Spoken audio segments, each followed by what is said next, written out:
Gang! Nandito na naman tayo sa panibagong food trip ni Madam Cheng. Siyempre, kasama na naman ang Team GK. Nauna na nga lang sila. So, tara, let's go! Hello mga my loves, at dahil na-miss ko ang vibes ng street food, dinala ko ang Team GK dito sa Ugbo. Sa Tondo, Manila lang to.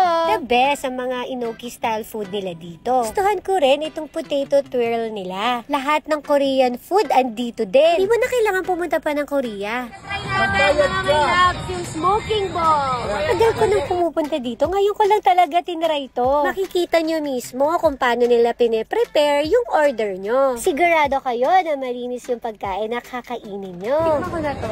Sobrang sarap yung mga juices nila dito. Merong cucumber, mango. Ito pinakamasarap. Promise, masarap.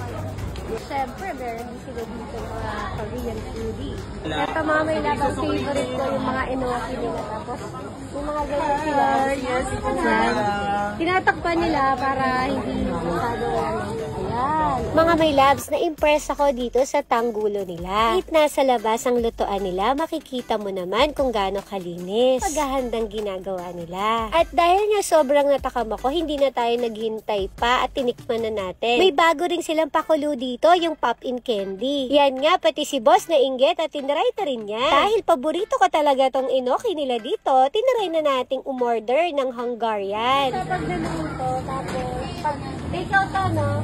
Pwede kong tayo ng dito lang.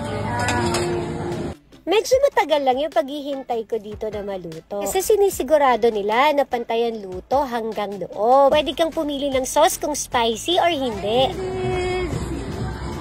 Sobrang long way to wait. Pero mainit pa siya mga may lasa. Mainit pa talaga siya. Di ko talaga alam kung bakit napaka-juicy at napaka-lasa nito. Feeling ko yung sauce na nilalagay nila dito. Yung pinapahid ba? Promise, a must try talaga siya, my loves. Ibang level din ang siomay nila dito. Laki at homemade kasi siya. At syempre, hindi papalagpasin ng Team GK itong tumbong nila. Ang specialty dito sa Ugbo. Kailangan, kainin mo na to habang mainit. Kasi mas masarap siya pag mainit. Kaya pag napapunta kayo dito, wag na hindi natitikman to. That's all for my haul, mga my love. Kasama ang Team GK. Tapusin natin ang halo-halo ni Aling Consuelo. Ayan, tikman na natin ang halo-halo. And that's all for today, mga my loves. Till my next food trip and gala with Team GK. Thank you for watching. Bye!